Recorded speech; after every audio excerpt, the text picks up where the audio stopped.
Hello friends, welcome to our channel. Students, today we shall solve MCQ of article writing for class 12 CBSE examination. तो students article writing जो है उसके MCQs आज हम करने वाले हैं। तो बहुत ही इम्पोर्टेंट क्वेश्चंस हमने लिए हैं। तो ये आर्टिकल राइटिंग के MCQ जो हैं वो आपके लिए CBSE टर्म 1 एग्जामिनेशन के लिए बहुत ही हेल्पफुल होंगे। तो स्टूडेंट्स आइए स्टार्ट करते हैं हमारा आज का वीडियो। फर्स्ट क्वेश्चन है, what is placed on the top of an article. Article के टॉप पर क्या रखा जाता है? क्या ए डेट, कि सबसे पहले डेट आती है। बी हेडिंग ऑब्लिक टाइटल, क्या हेडिंग ऑब्लिक टाइटल आता है। सी सब्सक्रिप्शन, क्या सब्सक्रिप्शन आता है। और डी सैल्यूटेशन, क्या सैल्यूटेशन आता है। We have read the 4 options and we have to find out what is placed on the top of an article. So students, heading oblique title is placed on the top of an article. Now coming to our second question, what is placed just below the title of an article? बिल्कुल title के नीचे किस चीज को place किया जाता है? A date, B byline, C place of the writer, D salutation. The correct answer is Option B, byline. Now third question, how many paragraphs should be there in an article? एक article में कितने paragraphs होने चाहिए? A option 1, B 2, C 3 to 4, D 8 to 10. So students, there should be 3 to 4 paragraphs in an article. Therefore, option C becomes right. Now fourth one, which of the following is not an element of an article? A date, B subscription, C salutation, D all of these. So students,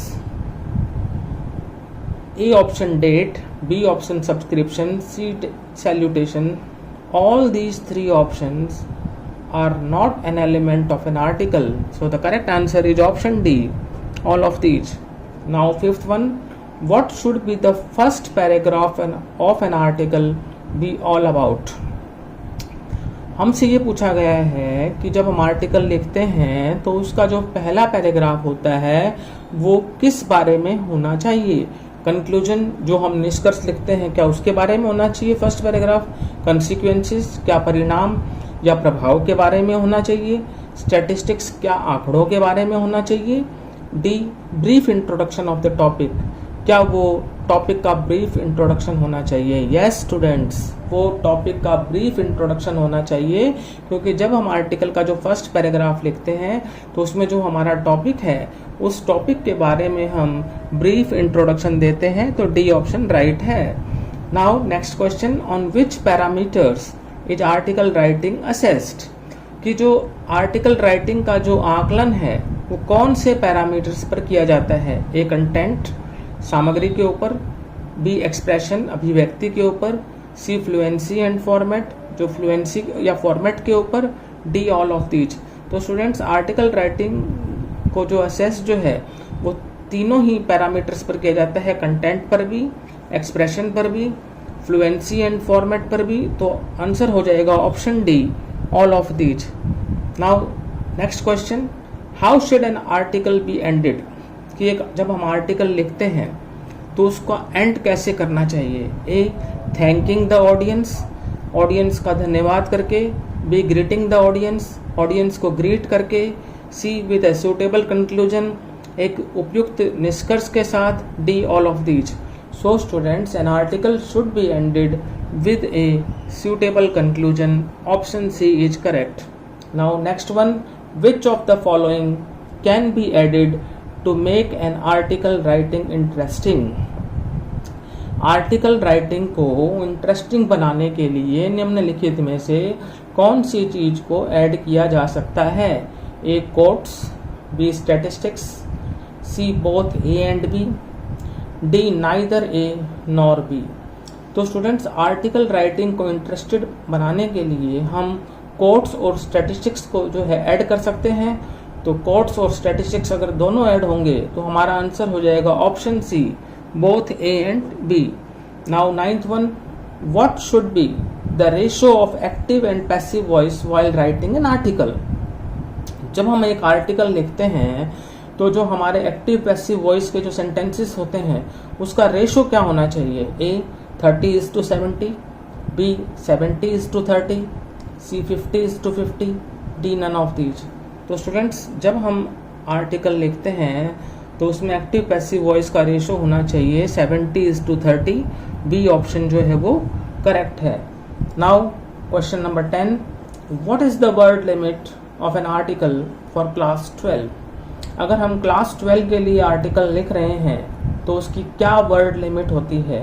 A 50 to 100 words, B 100 to 150 words, C 150 to 200 words, D 300 to 500 words. A option में कहा गया है 50 से 100 शब्द, B में कहा गया है 100 से 150 शब्द, सी में 150 से 200 शब्द और डी में 300 से 500 शब्द। तो स्टूडेंट्स जब हम +2 क्लास का कोई आर्टिकल लिखते हैं तो उसकी वर्ड लिमिट होती है 150 to 200 वर्ड्स। सी ऑप्शन जो है वो राइट है। Now 11th one, article is A. Article क्या है? A short piece of writing, B long piece of writing, C exaggeration of lies और डी ऑल ऑफ दीज। तो स्टूडेंट्स हमारा जो आर्टिकल का जो टॉपिक है वो लॉन्ग पीस ऑफ राइटिंग के अंदर आता है, जबकि जो नोटिस और एडवर्टीजमेंट हैं वो शॉर्ट पीस ऑफ राइटिंग होते हैं। लेटर्स और आर्टिकल्स जो हैं वो आपके सिलेबस में जो है आप देखेंगे जब, तो उसमें लॉन्ग पीस ऑफ राइटिंग लिखा पाएगा। तो आर्टिकल जो है वो लॉन्ग पीस ऑफ राइटिंग है। Now our next question, what is fluency in article writing? Article writing में जो फ्लुएंसी जो है वो क्या होती है? फ्लुएंसी मीन्स धारा प्रवाह, भाषा का न टूटना। A ability to weave the content together, B ability to set the content apart, C ability to find out the pros and cons, D ability to greet the audience.